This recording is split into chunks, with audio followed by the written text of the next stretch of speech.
All right, we're going to see if we can go live here on Instagram and on both of our Instagram pages, but they don't seem to be wanting to connect for some reason.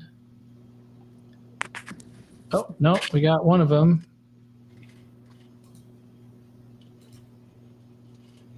Let's see if we got yours going. For some reason, it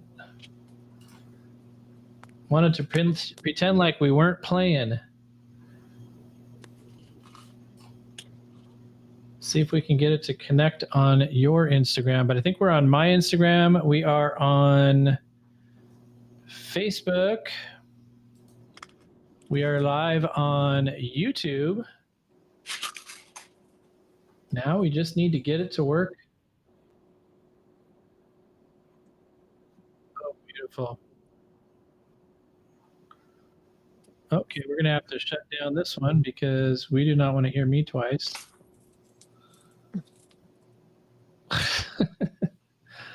Let's see. Why is your Instagram not cooperating? It doesn't want to go live today. Yeah, it's really picky. It's really finicky. Like, and it's mine, right? Just mine. Yeah, for some reason it is a little weird. I'm going to see if I can fix it. We really need like incredible tech support wizardry to make this run for us, because that is not my forte. Really? Yeah, I know. This is shocking to you. Let me see if I can switch out streaming keys and see if I can get it to work that way. So you're in your car. You're not having to play around on the computer. What are you up to today? I have a closing. I'm outside my client's new home. You see? Very nice. I have a closing scheduled at 6, so we're going to do the whole thing. So if you're out there and you're listening, this is what's coming for you. The whole 9 yards. You get a whole big deal going on at closing with Jackie, that's for sure. It is a big deal. It is a big deal. Well, I'm not sure what is happening here. Why don't we start chatting, because I am still going to try to make this work. Right. But we might as well just start having a conversation here and start picking up questions. Maybe you can get people to ask us questions. All right. Well, great point there. Hello, everyone. Welcome back to our 4th edition of Real Talk Tuesdays. Again, we're here to answer all of your questions related to financing, related to real estate, any questions that you have in purchasing a home, refinancing, any real estate related questions, really. Here's your time. You have 1 hour. Shoot. No, well, at any point in time, if we are going over any conversation and you have questions about that, or if you have questions about anything different, feel free to write it in the comments. We're going to do our best to answer any and all questions that we receive.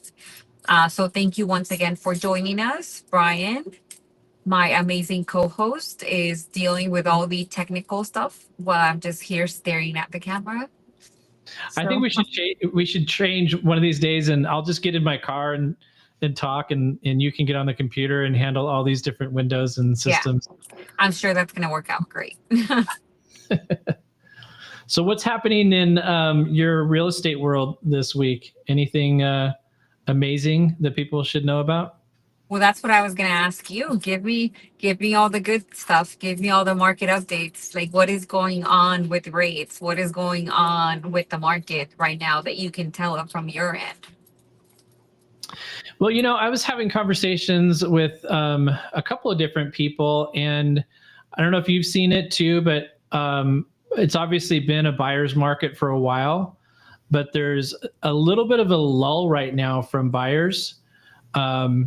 And I'm not sure if it's in different price points or different areas, but it does seem like like mortgage application data, I think for about 4 weeks now has been going down. So that means less and less people are applying for mortgages. So when that happens, there's usually, something in the news and something with the economy that's causing that to happen. And so one of the things that we look at is, what are the headlines telling people? Because a lot of times headlines in the news is what gets people reacting or not reacting, not doing what they would normally be doing. And I kind of feel like that's a little bit of what's going on right now, is that there's been all of this stuff that's been in the news media about the economy and tariffs and all that kind of fun stuff. Obviously, we've all heard it.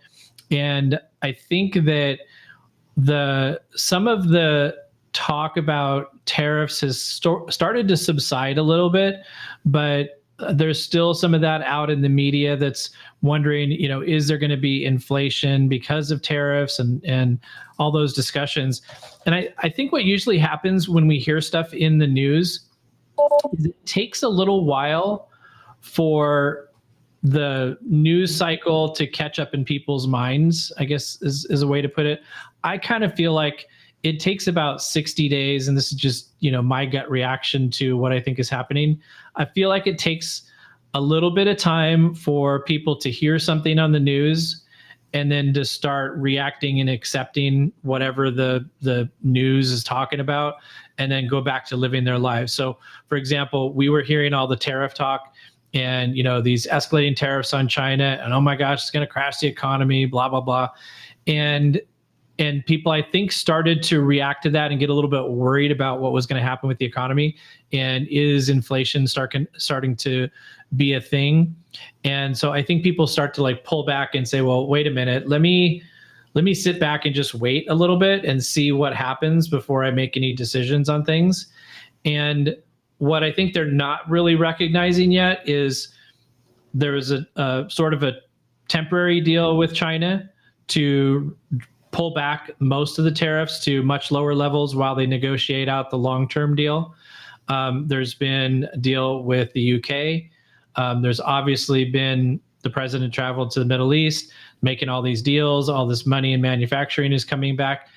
And I think after probably another 2.5 months or so, all of these 90-day pauses that were put in place are going to be done. And I think what we're going to start to see over the next couple of months is more and more deals getting worked out on the tariffs. We just got numbers on inflation, on consumer price index and producer price index.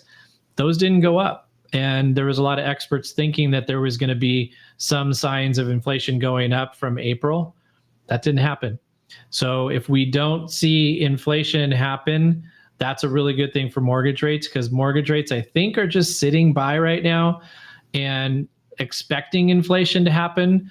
The betting that's going on Wall Street about whether or not the Fed is going to reduce the Fed funds rate has gone down to I think 10 to 15% think that there may be a rate cut in June.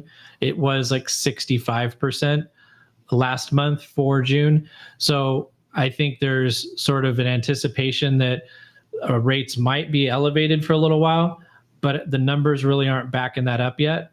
So I personally feel like, a couple more months, and if rates aren't higher, I think we're going to start to see people going back to living their life, taking advantage of where rates are at, because they're still in the sixes generally. And that's obviously higher than what we'd like to see them, but it's also lower than what it was last year. So I think things are going to start to pick up a little bit more over the next couple of months. Yeah, I can actually already see that. Well, on my end, I'm definitely seeing a lot of the lower price point move faster. I did have a listing that was only on the market for about a week before it went under contract. I do have another multifamily deal that just went on the market last weekend, and we got an offer, and that is hopefully going under contract today as well. And in the last 3 weeks, we've actually gotten in total with those listings, a little bit over 5 new contracts and definitely some more inquiries. So I'm definitely seeing some movement now. Usually this movement is right around the springtime, February, March. I do feel like this year was a little bit delayed. Again, with the whole tariff talk and rates and administration and what's going on and inflation, and people were kind of just waiting on the sidelines. But I definitely see them coming back into the market, which is great right now because we're still at a point where we're able to negotiate a lot more. Um, but as the competition starts to increase, and we're gonna, there's gonna be a little bit more competition, especially in those price points in the medium home price, 450 below. There's gonna be a lot more buyers for the same house.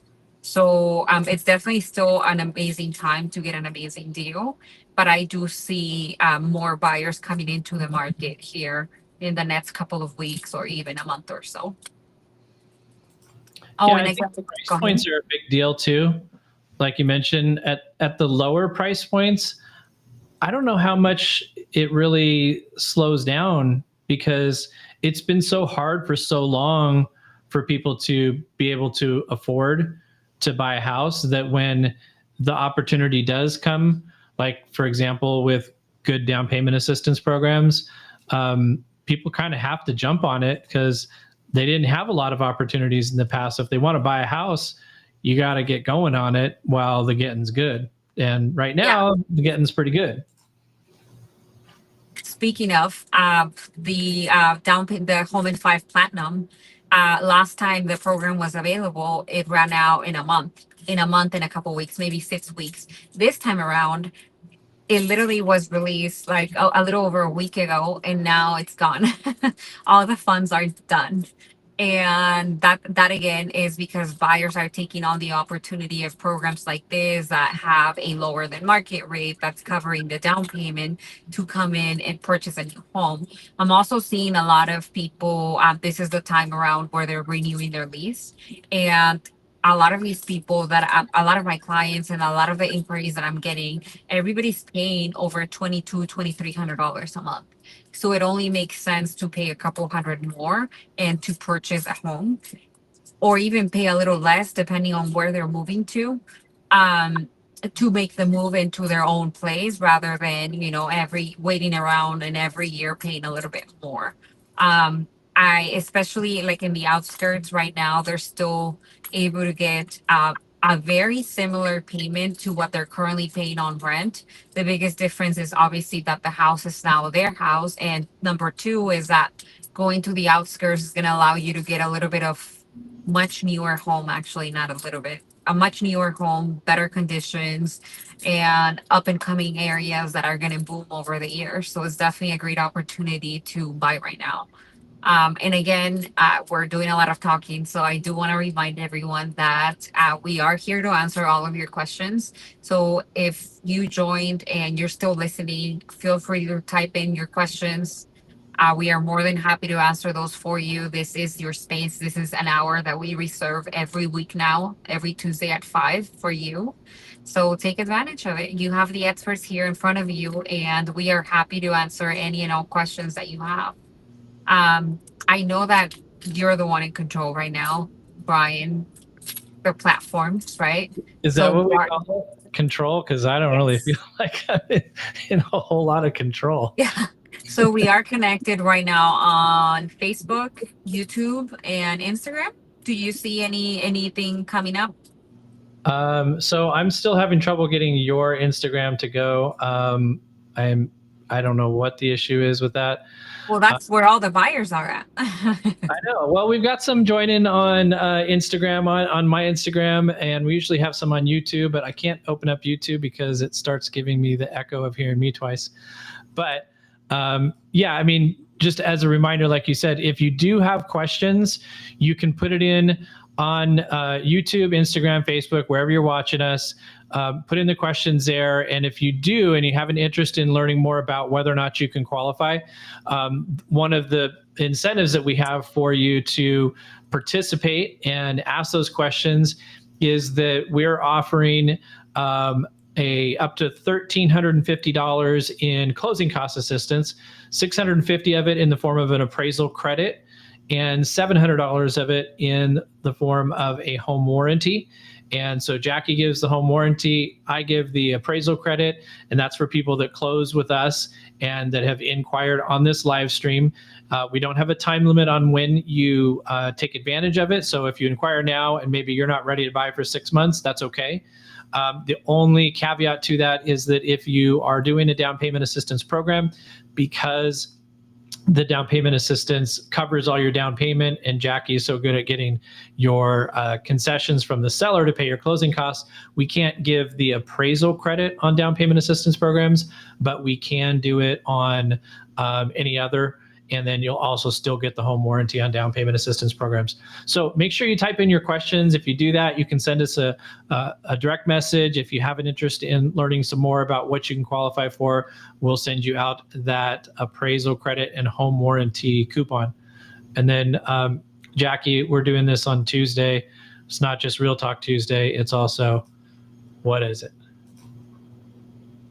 It's also Taco Tuesday. Come on, Jackie.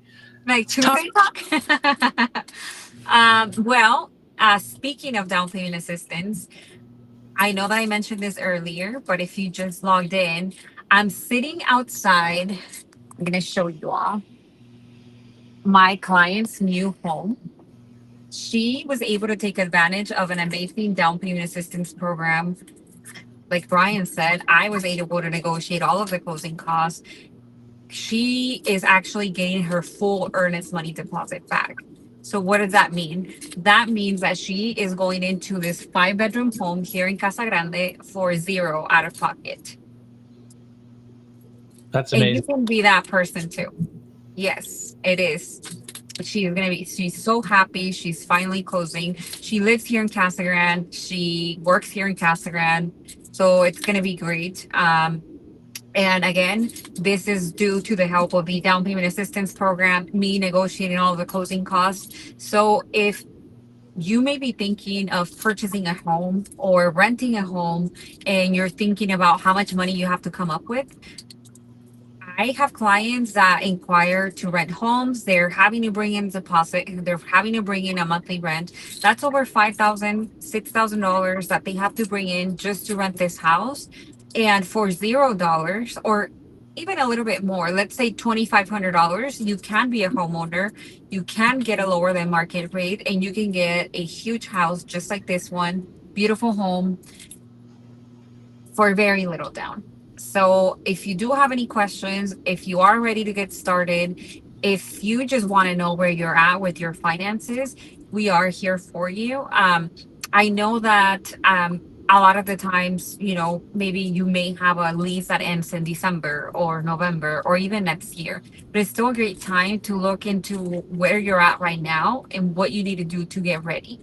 And there's a lot of down payment assistance program. This one is actually specifically for Pinal County, which worked out great for my client, Angelica. She's almost here. To purchase this home at a lower than market rate. But Brian has access to a lot more down payment assistance options that can get you into a home for very little money down or no money down, just like Angelica. So Brian, I know that I did mention that Home and 5 Platinum just ran out of funds, but what other options do people have when they want to use down payment assistance? It's funny. I'm just looking at the calendar here. It's May 20th right now. Wasn't that released on the 9th of May, the Platinum funds? It was a little over a week and it was done. It's kind of crazy. But yeah, and so that one is one that is funded by the state. There's a state agency that funds that. There's another program that is funded by a state agent. Actually, there's two other programs primarily that are funded by state agencies. But there's also programs that don't rely on state agency funding. So the ones that rely on state agency funding are a little bit more tenuous because they can run out of money in 10 days, 9 days. But they also have the instability of the markets that can impact the availability of the program. So when we see interest rates changing a lot, rapidly up and down, sometimes what they do is they actually freeze the programs so that we can't reserve any more funds until the market starts to calm down, and then they can open it back up. So one of the other programs, Arizona's Home, underwent that a few weeks back. But the ones that have the perpetual funding, those ones are nationwide programs. And so there's multiple different ones out there. They all kind of have a similar structure to them, but in essence, they'll still cover your down payment.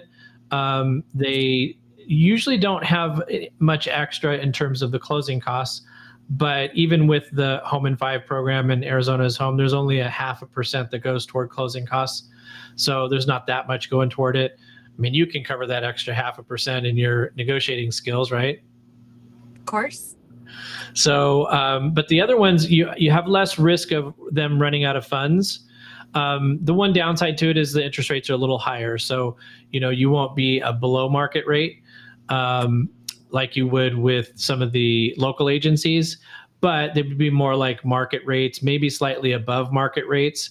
But a lot of them come with no payments on the down payment assistance. Some of them, if you want a little better interest rates, you would have some payments on it.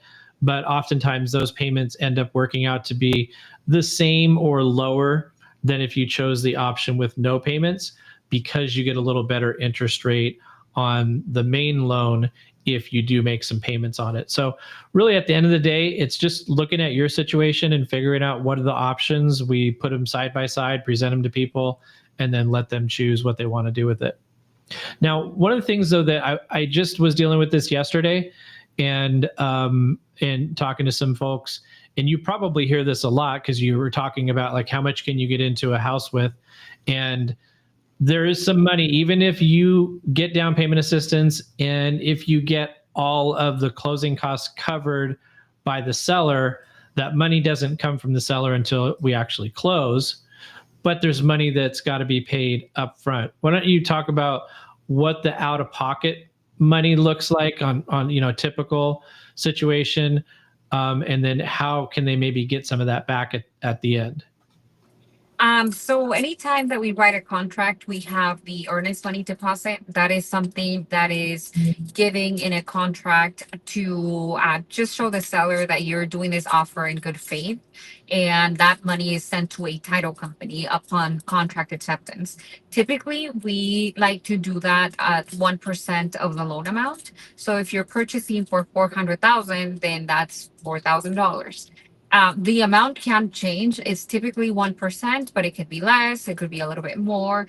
It is really depending on what you're comfortable with. We usually do like to have people have the 1% and count with that. If we're able to negotiate all of it, then great, because at that point you're getting some or all of it back. Just like Angelica, she did a $3,000 deposit. She is getting all of it back because we were able to negotiate closing costs. We were able to get everything covered by the seller. So in essence, the only thing that she really did come out of pocket for was her inspection, right? So that is something that you do have to cover out of pocket as well. The inspection is your choice, so is the inspection company. So that's typically a $400 to $700 expense that is recommended for everybody to do, and that is something you do not get back. Because it's an optional service. That's something that you do have to pay out of pocket, and it is outside of the financing costs. So the seller cannot cover that for you. So Angelica, in her situation, she did spend about $500 for a home inspection. So that was all of her expense to purchase this house. And she is getting all of the closing costs covered. She was getting a down payment assistance program. So now she's getting her full earnest money back, which is a very nice surprise. If you're closing, even if you're getting all of it covered, you still have moving costs. You have to pay maybe people to help you move. You still have to pay a moving truck, and there's little expenses that come up with moving, starting utilities again, deposits, all those things are, having the deposit is going to help you, especially if you get it back, and especially if you work with me and you get back all of it. You do have that to use. Now, right now, when you asked that question, it brought me back to, I know Home and Five Platinum was a great program, not only because it was a down payment assistance program, but it had a great rate, lower than market rate. But I know that in other instances, we've been able to get clients to that rate because people think sometimes that they have to use the program to get that rate. Like, what can we do to get clients to that rate when market rates are higher? Well, I mean, a lot has to do with what we can get the sellers to do. You know, when we have a buyer's market like this, sellers are willing to do stuff. And so a lot of times what you can do is you can ask the sellers to give money to help buy down the interest rate. So there's two different ways that you do interest rate buy downs. You do them either permanently or temporarily. So when you do a permanent interest rate buy down, you're going to get less of a reduction in the interest rate than if you were doing it temporarily. Because if you think about it, let's say there was, I'm just going to throw out a pile of money. Let's say it was $10,000 that you can get from the seller. Well, if that $10,000 was going to be used to buy down the interest rate, if we're trying to have that buy down the interest rate for 30 years, it's probably not going to buy the interest rate down very much. But if we were going to use that $10,000 to buy down the interest rate for 2 years, it'll make a bigger difference in the interest rate reduction. So that's kind of the difference between a permanent and temporary.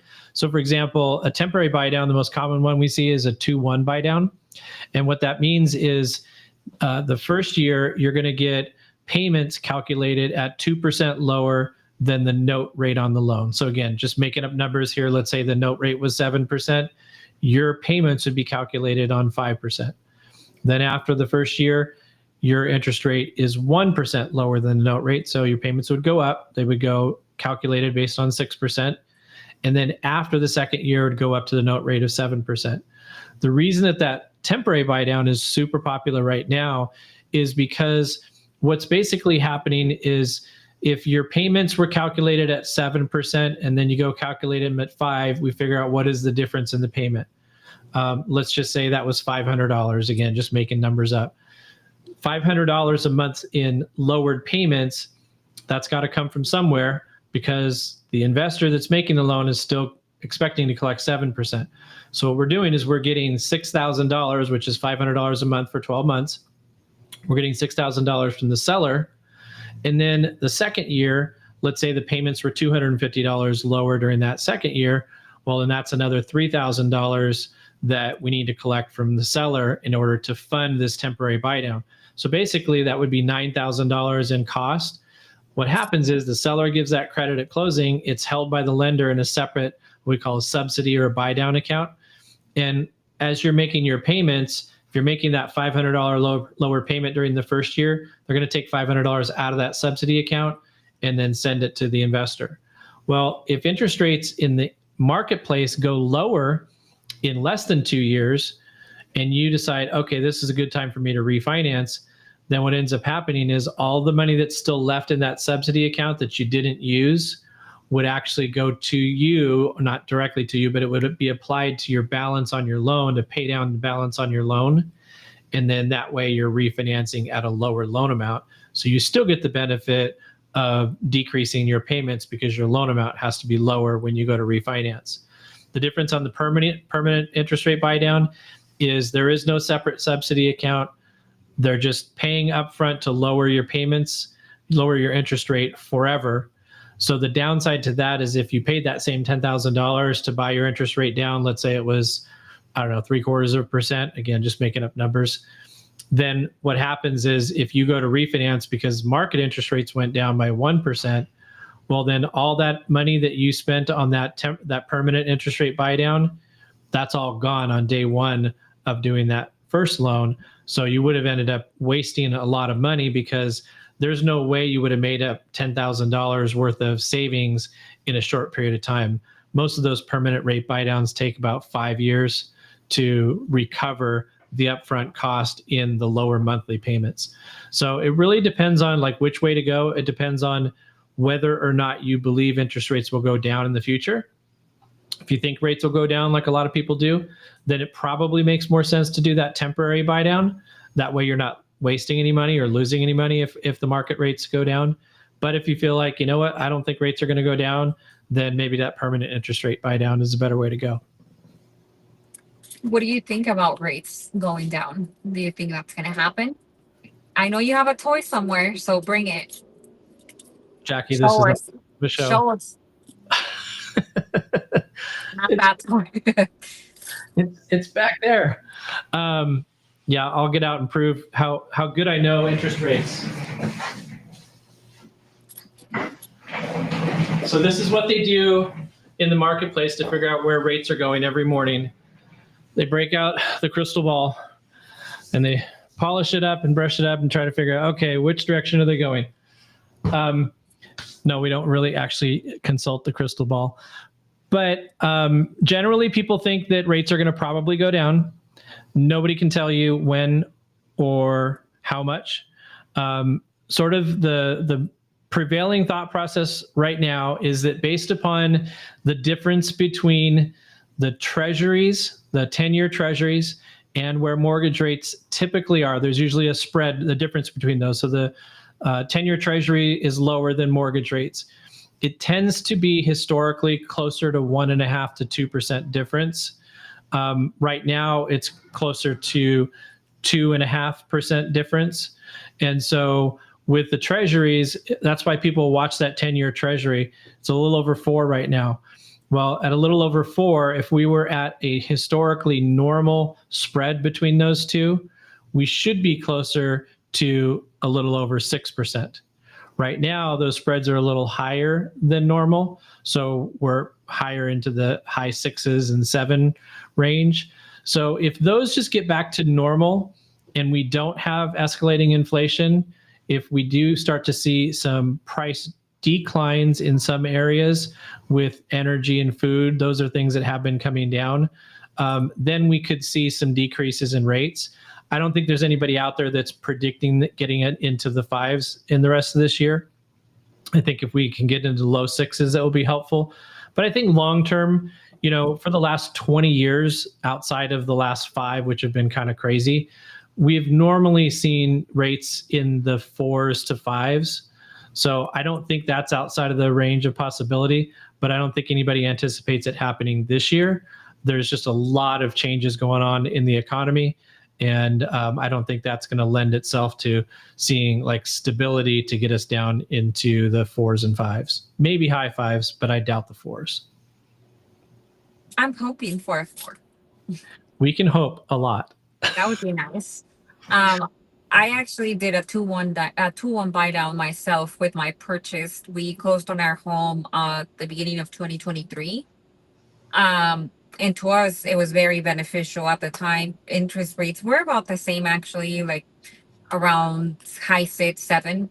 And we did the 2-1 buy down. Now that buy down is gone, I'm waiting for my 4 to come up so I can refinance my house and save hundreds of dollars every month.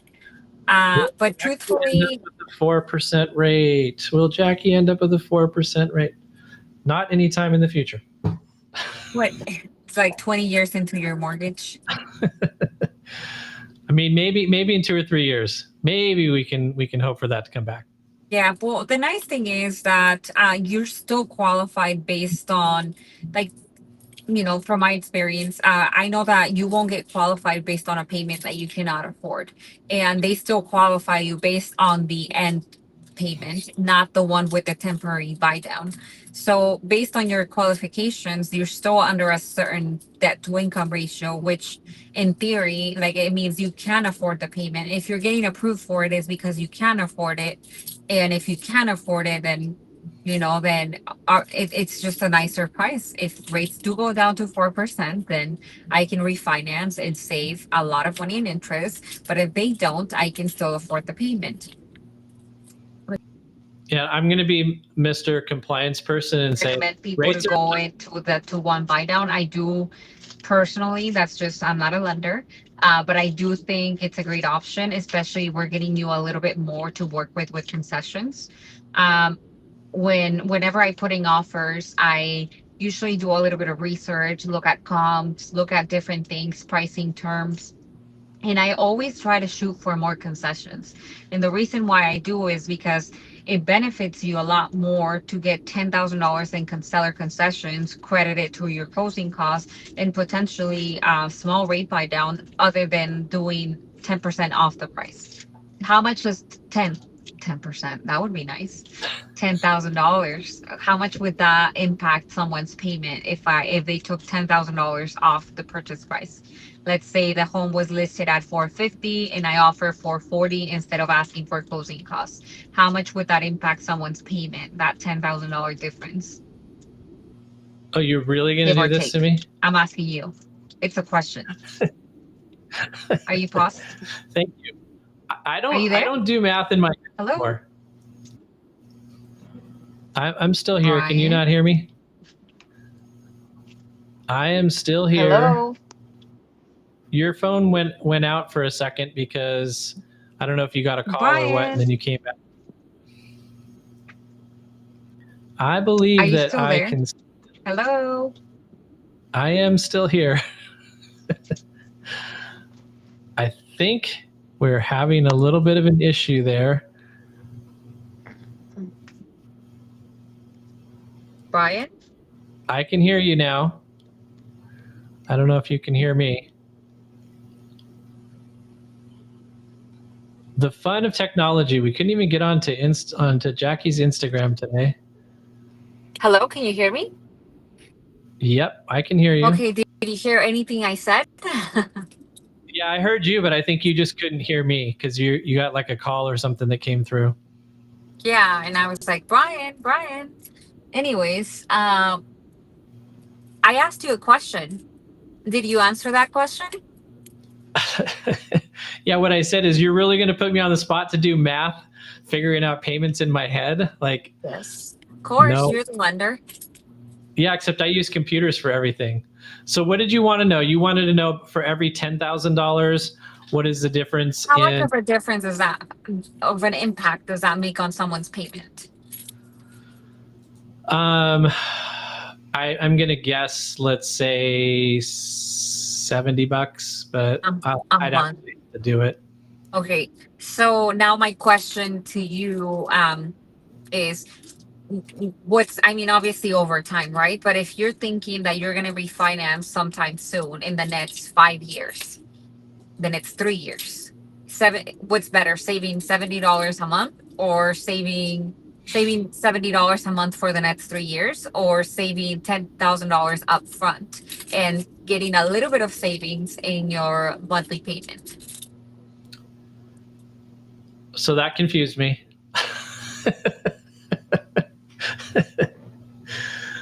Okay, so as a lender, give us your professional opinion on what would impact a buyer the most. If I was to offer 10,000 under asking price, or if I was to ask for $10,000 in seller concessions, and why? Does that make better sense? Yeah, so I know what you're getting at. So the bigger difference It on didn't seem like it. just that lost look in my eyes, like, what is going on here? Sorry, I can't speak English ever, but today is one of those days. No, my brain is hearing in Spanish, so it's getting confused when I hear you speaking English. No, so the bigger impact on your monthly payment is going to result from using seller concessions to buy your interest rate down, whether it's permanently or temporarily. Like the temporary buy down, that's going to make a huge difference in your payment for sure. But what we would usually compare it to is, let's say, how much am I going to save on my monthly payment by buying my interest rate down? You will have a much bigger reduction in your monthly payment by using seller concessions to buy your interest rate down than you will have your payment go down by just taking $10,000 off the price of the house. So it's definitely a better strategy to not try to go in 10,000 lower on your offer, but instead ask for $10,000 back from the seller to go toward an interest rate buy down or toward your closing costs. So like some people that don't have enough money for closing costs just need it for the closing costs. But if you have enough money to cover your closing costs and down payment, then you're definitely be better off with a lower payment by buying the interest rate down. as opposed to cutting $10,000 off the cost. More math. More math. You got to prep me. If you're going to make me do math problems, you got to tell me in advance I'm going to have to do math problems. I am. So what would you say if they had the money for their down payment and their closing costs? How much of a difference would a $10,000 buy down would make? Oh, you are going to do this. Of course. All right, hold on then. I will actually pull out the calculator and figure this out for you. So you want to know $10,000 difference in price, right? Yes. No. What? I want to know $10,000 in concessions. How will that help their buy down? So it depends on the price. So like, for example, on a $450,000 loan amount, if you were going to pay $10,000 in points, you would roughly be able to get about 5/8% lower, maybe close to 3/4% lower. So what that does to your payment difference is, let's say a 5/8 just to be safe, 3,032. So 156, 188 a month lower in your monthly payment compared to if you spend $10,000 to buy down the interest rate, you're going to get $188 a month lower payment. Make sense? Yes. So let me give you the other way. Do I have to memorize this? It would be helpful if you memorized it, because I'm trying to right now, and who knows how that's going to go. Okay, well, while you do the math, let me encourage you again to ask questions. We are here to answer your questions, not just Jackie's questions, not just Brian's questions. We're here to answer all of your questions. So any real estate related questions, feel free to type them in the comments. Hopefully we will see them. Right, Brian? Because we're connected on every network possible. We are So- not on every network, but I'm watching them. Okay, well, I'm not connected, but he is. So if you do have any questions, please write them down and we will be more than happy to answer those for you. So to answer your question, now that I had a chance to do the math, it's about $68 a month lower payment if you use that $10,000 to take it off of your loan amount or the price of the house, as opposed to $188 using that $10,000 to go toward an interest rate buy down. So significantly better savings using seller concessions to buy the interest rate down than taking it off the price of the house. And that's counterintuitive. I think most people think, well, I'd rather get the house at a lower price. Well, guess what? Like, what can you do right now with the current market conditions being so attractive for buyers? You maybe get both. Like, you might be able to get $10,000 off the price of the house and $10,000 for the concessions, right? Yeah, I've recently, like a week or so ago, I closed on a deal that I got $20,000 in concessions. They didn't want to get it off the price directly, but that allowed them to get a much lower rate, all of their closing costs covered, and even get a home warranty. So, $10,000 is not the magic number. You can get more, you can get less. Preferably more. It really just depends on who you're working with and who is going to be able to advocate for you and ultimately for your best interest. Whenever I do my offer proposals for my clients, I do always have their best interest in mind. So if I think that they're going to benefit more from asking for concessions, I do tell them why. But at the end of the day, it's going to be their decision, and whatever they decide, I'm still going to advocate on their behalf. I'm still going to do whatever I need to do to be able to get them the best deal possible.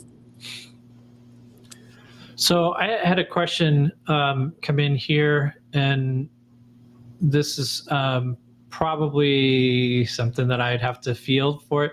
But somebody's asking here about VA loans, and they're wondering about having an additional VA loan. So they already have one outstanding, and they want to know, can they get another VA loan? So I'm not sure if that means another one, as in the second one, selling the first house, or having two.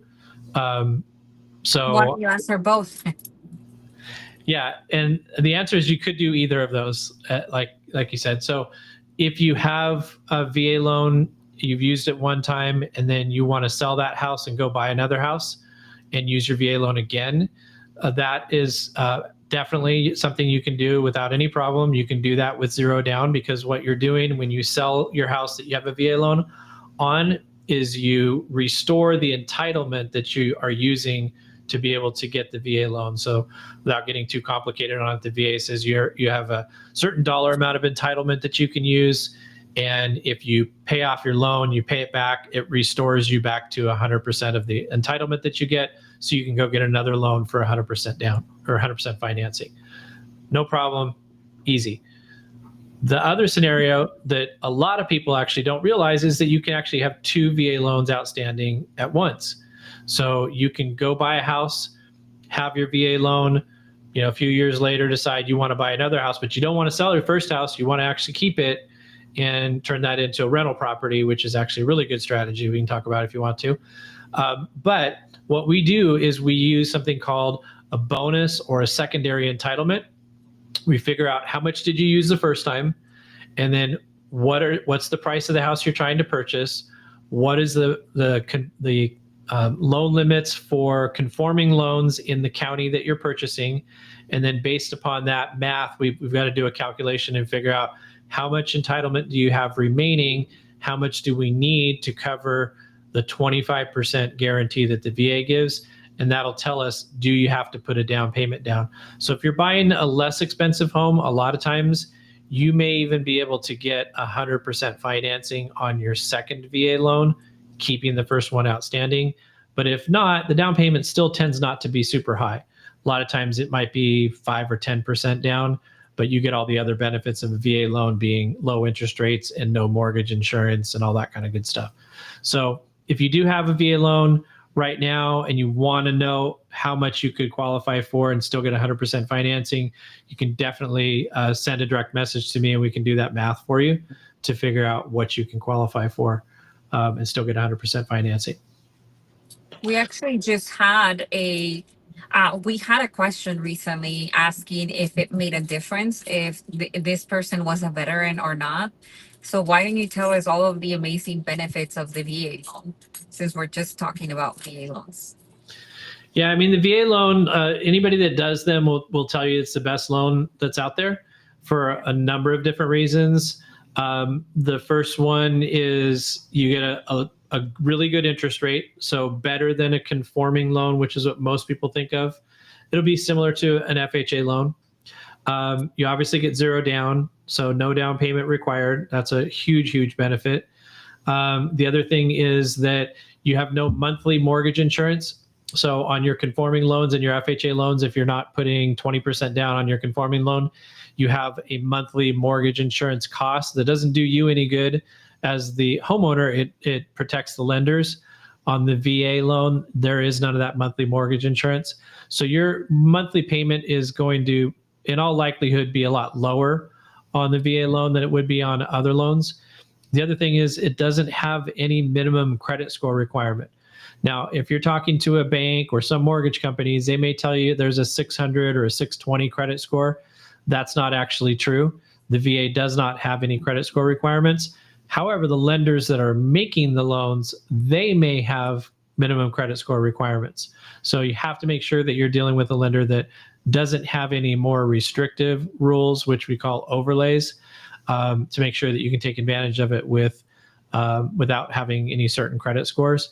The other thing is how much you can qualify for tends to be more flexible on VA, because the way we figure out how much you qualify for is by doing something called a debt to income ratio calculation.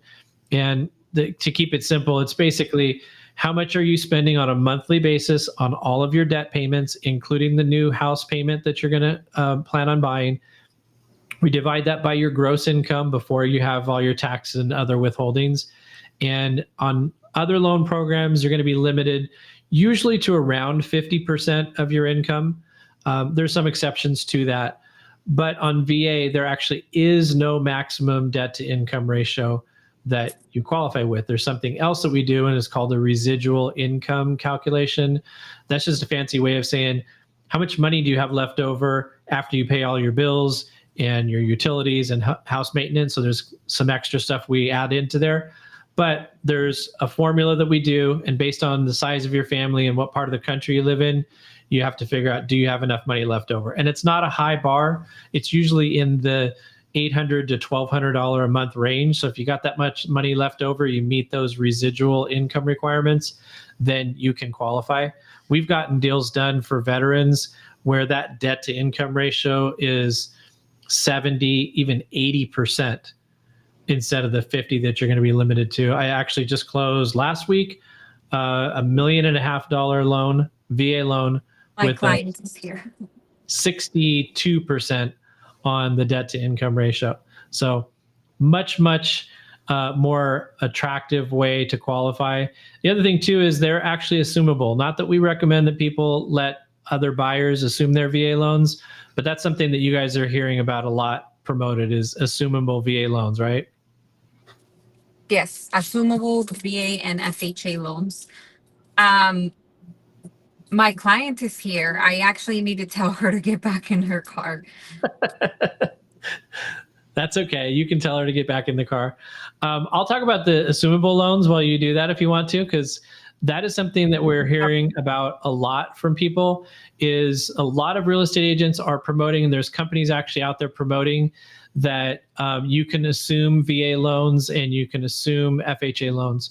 And while that's technically true, as a seller, I highly caution people not to let somebody assume their loan unless they've really gone to the lengths of making sure that they get a full release of liability. So in the case of FHA, you have to specifically get a release of liability in order to make sure that you're not still on the hook for the loan that someone else is taking over. And if you are doing a VA loan, well, your face is a lot bigger now. No, that's okay. In the case of the VA loan, what you actually want to have is you want to have another veteran assume that loan. So if you got a veteran buyer that wants to assume your VA loan, then I wouldn't have as much caution that I try to tell you, because they can use their entitlement in order to take over for that VA loan guarantee, and then it releases your entitlement to be used on another property down the road. So you definitely can be in a good situation if there's a veteran who is assuming your VA loan. If it's a non-veteran, then your entitlement is still going to be tied up on that property that you will not be able to then take to use on another home purchase. So, and then if somebody was to default on that, then their default would get charged against your entitlement, and then that would impact the amount that you would have available in the future. So there's too many risks for the sellers with assumable loans. The other thing that you have to worry about is just the logistics of trying to make it work. So for example, let's say your house is worth $400,000, but you've owned it for 10 years and your loan balance is only like $200,000. Well, if there's $200,000 in equity and you had a buyer who wants to buy the house from you and they want to assume the loan, they'd have to come up with the other $200,000. It's not very frequent that somebody's got $200,000 sitting around in cash or investments that they're going to want to put down. Now, of course, if you had, a super low interest rate and somebody did have a lot of money to do it, it might be, worthwhile for them to do it, but you got to make sure you get all those releases of liability that I mentioned before. Yeah, I actually see that a lot. The assumable loans being promoted, and it can be a great thing, but who has $100,000 laying around most people don't. Some people can, of course, but most people don't have that. And it's definitely great if you do have it, but a lot of the people that are taking over these loans are draining their savings accounts and having no money left to be able to assume this loan, which in my opinion, it's better to have some money left for any emergencies or anything that may come up than drain all of your savings just to make a purchase. Especially when being a homeowner, you do have to take care of a lot of things in your home, a lot of things that require maintenance, and a lot of things that may break down along the way. And you definitely want to have some funds to be able to do those things. Now, speaking of that, what is something that people can do to help protect themselves from things breaking down around the house? Because, like with first-time buyers, that's a concern that they have. Is, you know, like when they rented, they had a landlord that took care of everything. Now they're going to be the homeowner. They may not know how to fix everything around their house. And what do they do to sort of be able to protect themselves? Well, something that I always recommend is a home warranty. I actually have a lot of my clients getting home warranties, especially if they are first-time home buyers. And that's a nice perk that we have here from listening to us, joining in our call, answering your questions. We are offering a credit up to $700 for any purchases. Um, there's a little coupon that I think is going to be loading pretty soon. So we are offering a credit of up to $700 for a home warranty. So again, you can have that peace of mind and something breaks, if something happens, then you can always make that claim through the home warranty company. And we also have the appraisal credit that does have some exceptions, but every single time you will have the home warranty. You just have to let us know that you were on this call and even show us that coupon if you can screenshot it. And we will be more than happy to honor that for you and for your peace of mind. Yeah, I mean, if you comment to us or shoot us a direct message on any of the platforms that you might be checking us out on, we'll definitely get you that coupon and get you those appraisal credits and home warranty credits. The appraisal credit is not able to be used on down payment assistance programs, but other programs we can use that on. So we definitely will make that available for you if you just reach out to us and let us know that you inquired here on the program. I don't know what happened here. There we go. We're getting it all fixed up again.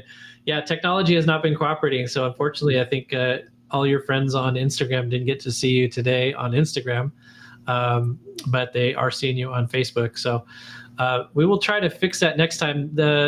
Next Tuesday, we're going to be on TikTok. So we're alternating every other week. We're doing TikTok and then switching the following week and going on to Facebook, Instagram, and YouTube. So if you are catching us and you want to catch us next week, you didn't get a chance to ask a question, by all means, jump on TikTok and we'll be there to answer whatever questions.